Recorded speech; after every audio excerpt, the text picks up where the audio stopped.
Guten Morgen. Guten Morgen. Wir starten heute um 6:37 Uhr in den 7. Tag. Und heute Nacht hat es gar nicht geregnet, ne? Nee, genau. Waren ja Gewitter angesagt. Es waren nachts mal so ein paar Gewitterleuchten, oder Wetterleuchten, aber es hat zum Glück nicht gewittert. Auch Also nicht es kam gar geregnet. nichts. Es Es war kam ja gar nichts. 10 Genau. Stunden Gewitter vorher gesagt mit hoher Wahrscheinlichkeit von 70–80%. Ja, genau. Aber Fehlanzeige. Und wir haben heute Morgen also so im Trockenen unser Zelt auch abbauen können. Wir hätten das Überzelt gar nicht gebraucht. Es war wollig warm. Ja. Aber gut, besser so als andersrum eigentlich ja auch. Ja, genau. Zur Strecke heute, wir fahren 97 Kilometer mit 1360 Höhenmeter, also nochmal mehr Höhenmeter als gestern. Da müssen wir etwas haushalten. Ja, genau. Wir suchen uns jetzt ein Frühstück in Bavenga. Ja, Dann fahren wir den Berg hoch nach Terni. Terni? Mhm. Ja. Und dann fahren wir noch über einen Pass. Also da kommt ein Berg, da darf die Eisenbahn durch den Tunnel. Wir müssen über den Berg. Ja, das geht wird nochmal, spannend. Ja, Genau. da geht's halt Aber, hoch. genau. Und dann geht es wieder runter. Und zum Campingplatz geht es dann auch wieder hoch. Ja, da haben wir bisher häufiger. Das Beste zum Schluss.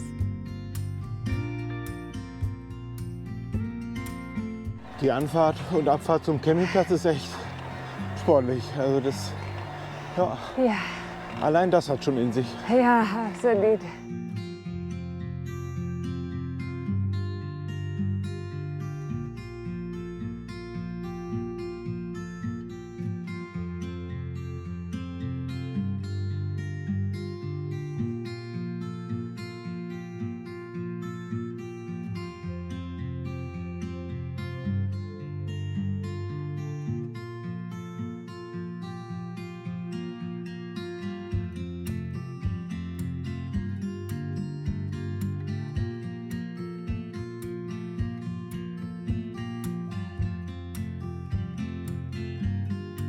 Ja, wir rollen jetzt Richtung Terni und mittlerweile schlafen wir richtig gut im Zelt. Also heute Morgen, als der Wecker um 5:30 Uhr ging, Ja. wie jeden Morgen, hätten wir auch noch beide weiter schlafen können. Ne? Ja. Also ich denke, das liegt natürlich einmal daran, weil wir jetzt 6, 7, 8 Tage die ganze Zeit in Bewegung sind und dann auch abends entsprechend was getan haben. Ja, Also natürlich auch, die frische Luft. es ist ja so, die linke Gehirnhälfte, die überwacht im Schlaf praktisch das, was um dich herum geschieht. Und wenn du nicht in deinem eigenen Schlafzimmer bist, dann, sondern woanders, ist die linke Gehirnhälfte erstmal in Lauerstellung, ne? Also wegen Verteidigung und so weiter. Also das ist der Grund, warum man in fremden Räumen auch erstmal schlecht schläft. Aber wenn sich die linke Gehirnhälfte an das Zelt gewöhnt hat, dann verfliegt irgendwann auch da die Lauerstellung und dann geht es auch noch mal besser. Sagt unser Schlafexperte. Ja. Du, ein Schlafberater. Genau. SCHB.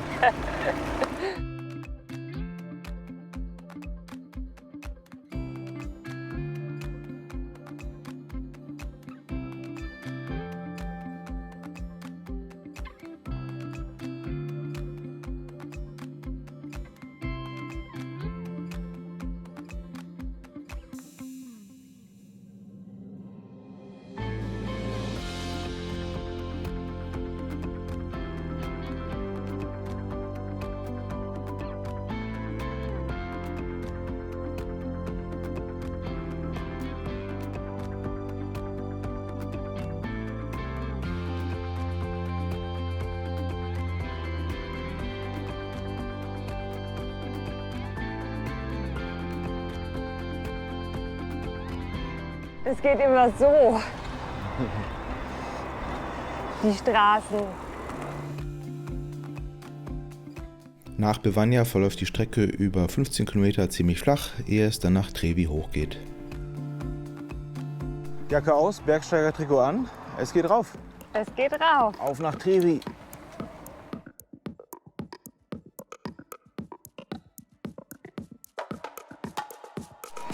Es geht bergauf.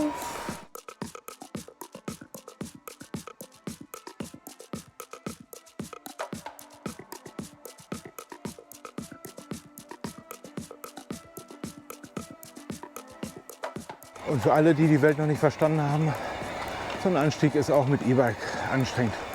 Und man kommt aus der Puste.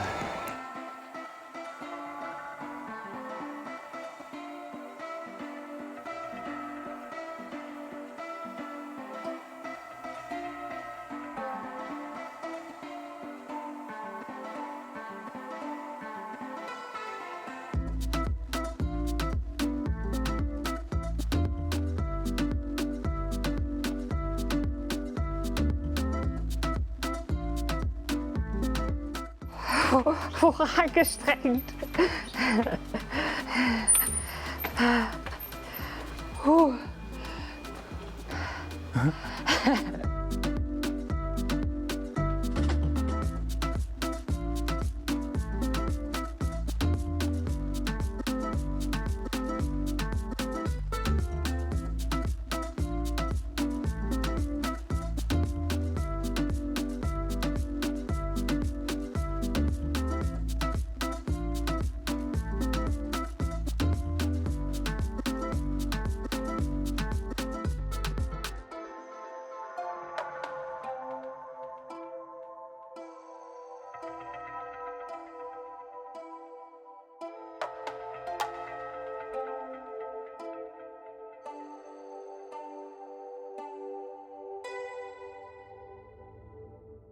Wir sind hier gerade in einem Einkaufszentrum, aber ob es hier einen Supermarkt gibt? Das hier ist ein Supermarkt. Da finden wir was. Schaut euch mal das an.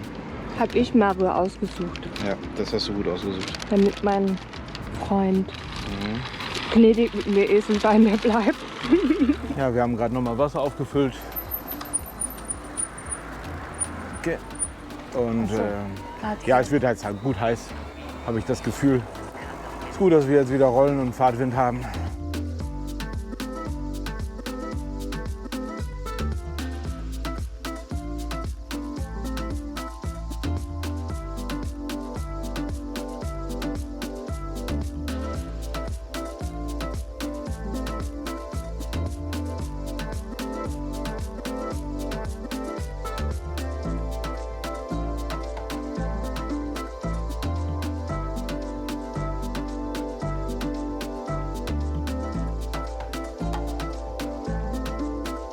Direkt nach Spoleto kommt ein kurzer, heftiger Anstieg. Und dann jetzt wird pedaliert. So, wir sind oben. Es geht wieder runter. So logisch, so sinnvoll. Ja, vor allem irgendwie, ich habe den Eindruck, es kommen noch ganz schöne Berge. Ja, bisschen.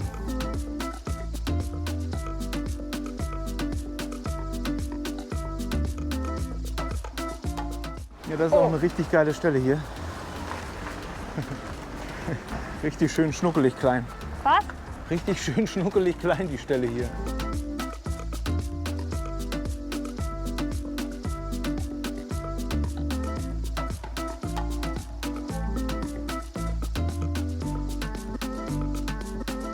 Wir biegen hier links ab und dann kommt der höchste Anstieg für heute.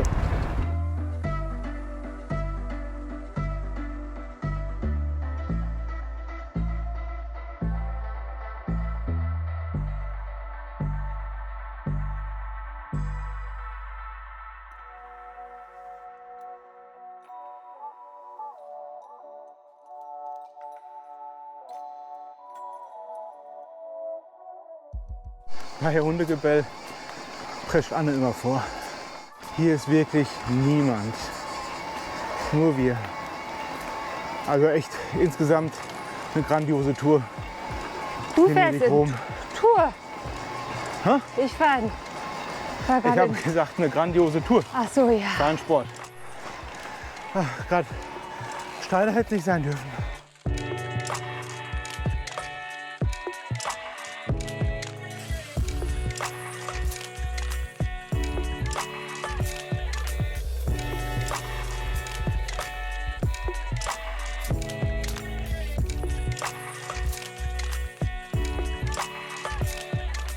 Ja, also runter ist sehr grober Kies. Das hier ist jetzt noch der bessere. Ja. Und ich denke gerade, ups, aber es geht vorbei. Hui.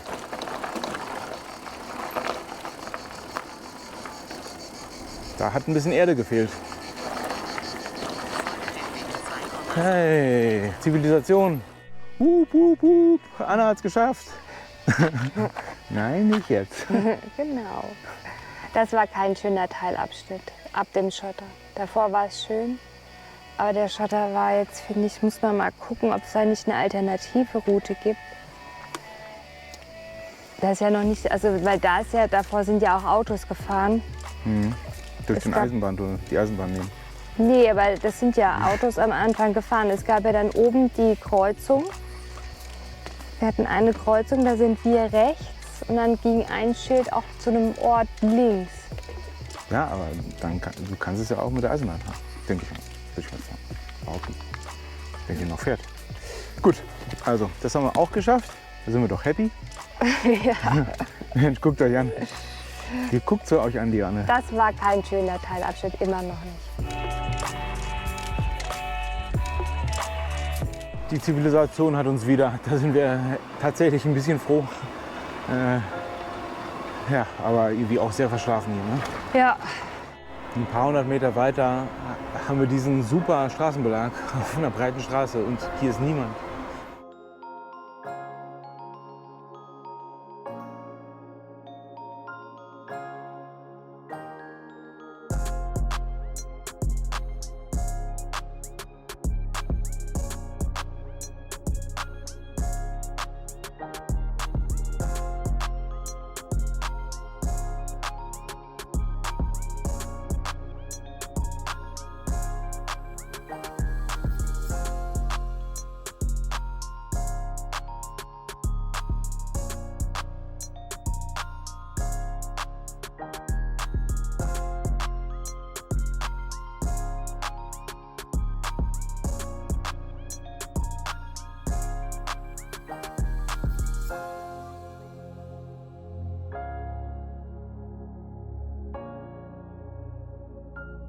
nach der Abfahrt wieder eine steile Anfahrt.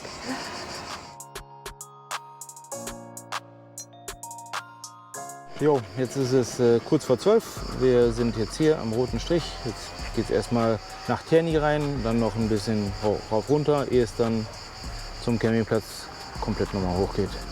Ja, und es sind nur noch 28 Kilometer. Wir sind gerade hier, fahren jetzt die blaue Linie und dann kommt hier Terni. Da machen wir mal eine Pause. Juhu. Hier sieht man nochmal schön das verlassene Tal vor Terni.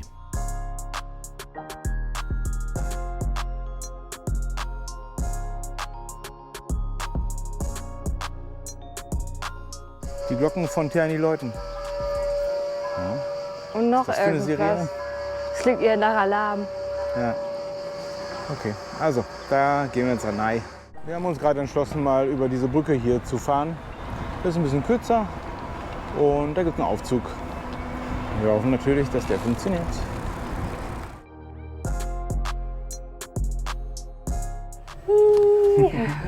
Wir passen in einen Zug. Das ist selten.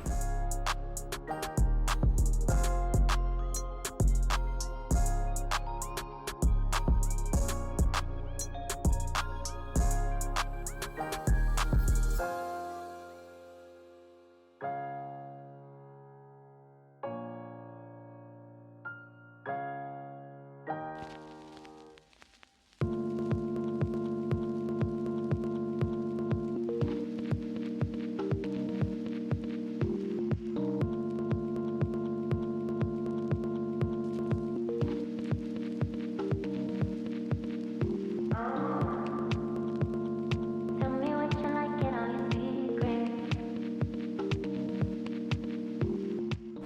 Cooler Radweg. Das ist ja cool. Ja, Mega cool. Eine Fahrrad-Stadtautobahn. ja, und das ist auch Terni. Ist ja, glaube ich, auch eine Industriestadt, ne? Ja. Deswegen auch diese Skulptur kann ich gar nicht sagen. Dieses Mehrfamilienhäuser. Industriedenkmal am Bahnhof. Ne? Ja. Ah ja, da müssen wir noch mal googeln. Stimmt, was Ja, das das ist. googeln wir und das blenden wir jetzt ein. Passt genau. Stein im Schuh. Hast du einen Stein im Schuh? Hast du einen Stein im Schuh?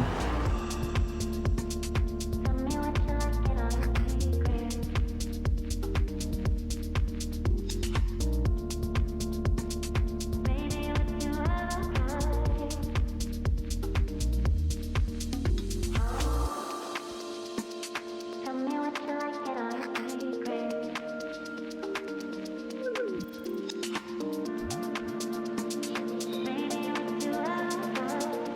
Ja, wir sind auf der Zielgeraden. Es sind irgendwie 18, 17 Kilometer. Und wir haben uns vorhin mal gefragt, ob man die Tour in 8 Tagen mit Gepäck auch mit einem normalen Rad überhaupt machen kann. Also ich kann mir das nur schwer vorstellen. Wenn es einer schafft, ist bestimmt cool. Aber das ist dann auch richtig Sport.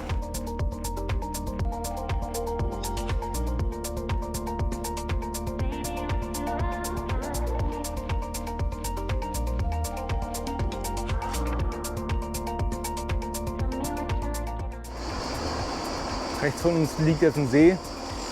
Der ist allerdings auch schon fast leer gefühlt. Zum Campingplatz geht es nochmal hoch. 5% Steigung. Ja, mir wird 3 angezeigt, also jetzt 4.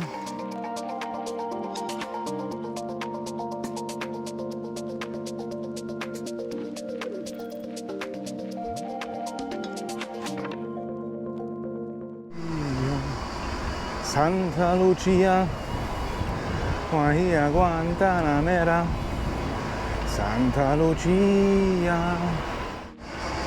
How horny ist das denn? Ich wusste gar nicht, dass das hier so toll ist.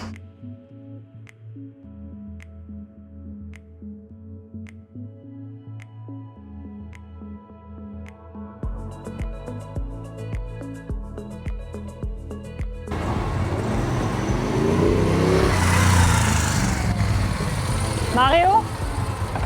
Hi. Ciao. Ciao.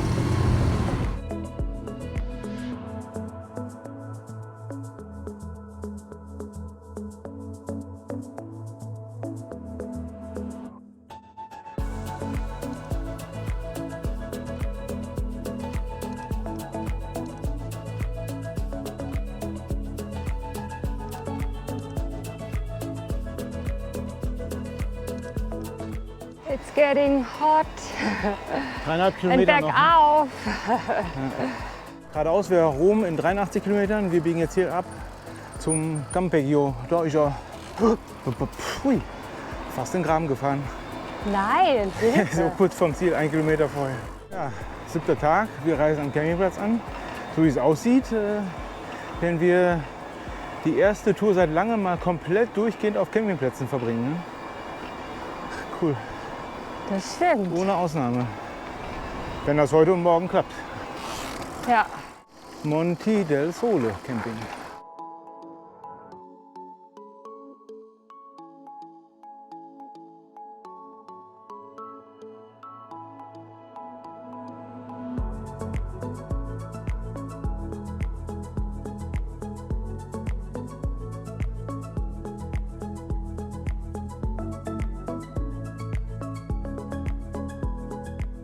Schönheitspflege muss auch mal sein. Bevor mir die Haare in den Mund wachsen, ne? Genau. Ja, soll reichen. Das Zelt steht. Hier sind die Räder mit den Taschen dran.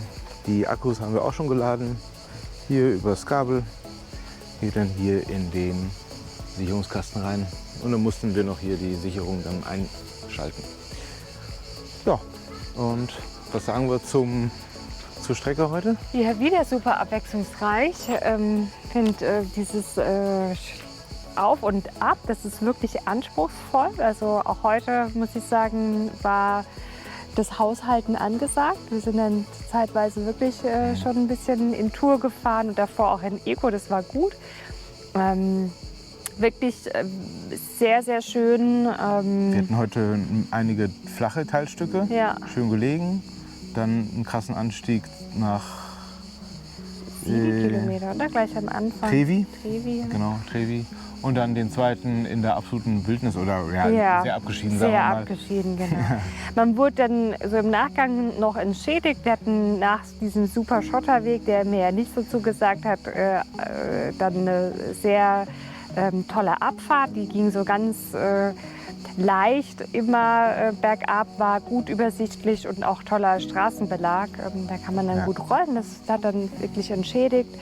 Und wir waren auf dem Teilstück dann auch, würde ich sagen, sehr, sehr viel wirklich für uns. Ne? Ja, Also genau, war richtig. nicht viel Betrieb. Ja, ja. Echt sehr schön. Nee, das war genau. das. Und Auch jetzt dann- hier nochmal der letzte Anstieg zum Campingplatz, wie immer. Dann guckt man auf seine Reichweite und denkt sich, oh, okay, das ist überschaubar, aber hat gut geklappt. Hier auf dem Zeltplatz auch wieder sehr schön gelegen mit Swimmingpool. Da waren wir auch vorhin mal drin. Jetzt haben wir uns gerade wieder frisch gemacht. Genau, Ja, als wir Marit- angekommen sind, war ja das Tor noch zu. Da stand drauf, erst ab 16:30 stand drauf. Jetzt habe ich vorhin aber gehört, dass die Büroöffnungszeiten aktuell ab 16 Uhr wieder sind. Also, naja. Aber Und wir hatten wir Glück, mussten gar weil- nicht warten, genau. weil draußen saßen dann Barangestellte und die haben dann die Rezeptionistin angerufen und die kam dann 10 Minuten später. Also sehr konnten nett wir dann auch und rein. auch sehr zu empfehlen. Also wir haben Familiär hier geführt familiär, ne, wir hatten so ein bisschen den Eindruck. Also nee, also insgesamt finde ich ein sehr, Hey, also, vielen sehr, langen Abend. sehr schöner Platz. Wir haben direkt Strom. Ich meine, das haben wir ja schon mal gesagt, das ist hier gar kein Problem. Ja. Wir haben Es wieder ist einen Platz immer alles bekommen. dabei. Und, ja. und Sanitäreinrichtungen sind aber wieder einfach. Ja, die sind so, aber jetzt- okay für eine Nacht, würde ich sagen. Und Ge- wir sind dem Gewitter irgendwie zumindest vorhin mal dann davon gefahren, weil das sah echt schlimm aus. Ich hoffe, das hält soweit. Wir haben ja, wie gesagt, das Carport-Zelt wieder aufgebaut und hoffen, diese Nacht auch mal wieder da drin schlafen zu können. Mal gucken, was die Wetterprognose noch so macht. Und was wollten wir noch sagen? Ach ja, genau. Wir waren ja relativ früh dann so gegen 14 Uhr da, so grob, ich weiß nicht mal ganz genau. Auf jeden Fall hatten wir dann reichlich Zeit zum Baden und dann habe ich vorhin auch noch mal ein bisschen mich um die Fahrräder gekümmert. Ich habe die Bremsbeläge, die Bremsklötze ausgetauscht. Die hätten es, glaube ich, noch ein bisschen getan. Da könnt ihr mir vielleicht mal sagen, ob das jetzt notwendig war oder nicht. Ich glaube, da wäre noch ein bisschen was gegangen. Aber jetzt morgen kommen noch mal einige Höhenmeter und in der übernächsten Woche geht die nächste Radreise wieder los. Also musste ich es tauschen. Und jetzt hatte ich heute ein bisschen Zeit. Habe das so gemacht, dass ich die Bremssättel gelöst habe. Hat den Nachteil, dass ich dann natürlich, wenn es fertig ist, dass ich die Bremssättel wieder richtig ausrichten muss, damit es nicht an der Bremsscheibe schleift, links und rechts. Das ist ein bisschen schwieriger. Die andere Möglichkeit wäre ja gewesen, die Räder auszubauen mit der Bremsscheibe. Hat nur dann den Nachteil, dass das Fahrrad erstmal nicht mehr steht. Und deswegen habe ich mich für Erstes entschieden. Und dann haben wir noch ein paar Schrauben nachgezogen, zum Beispiel auch von den Taschen. Das kann ich auch noch mal empfehlen. Angenommen jetzt von den Haken, da geht eine Schraube mal raus und die verliert ihr, dann ist das Geschrei groß, wenn man die Taschen nicht mehr richtig befestigen kann. Also das haben wir auch noch mal gemacht. Ja, und jetzt ist es dann bald auch mal irgendwann 20 Uhr und dann gehen wir noch mal Pizza essen. Genau. Und ich habe die ganzen Campingplätze halt nach der Pizza ausgesucht und bisher passt das. Ne? Und heute esse ich auch eine Pizza. Ja, dann verabschieden wir uns für heute von Tag 7 und sehen uns morgen zu Tag 8 Genau. zum großen Finale in Rom. Sind wir schon sehr gespannt. Da müssen wir wahrscheinlich einmal zwischenladen. Haben wir schon mal uns überlegt. Ach so, ja, genau, stimmt. Ja. Wir wollen morgen zwischenladen. Wir haben uns nach 2 Dritteln ein Restaurant ausgesucht. Da wollen wir einkehren, Mittagessen und dann auch eine Stunde laden, damit wir überhaupt ankommen in Rom. Ja, genau. Aber gut, dazu seht ihr morgen mehr. Also dann, gute Nacht. Genau, einen schönen Abend. Bis morgen. Tschüss, bis Ciao. morgen.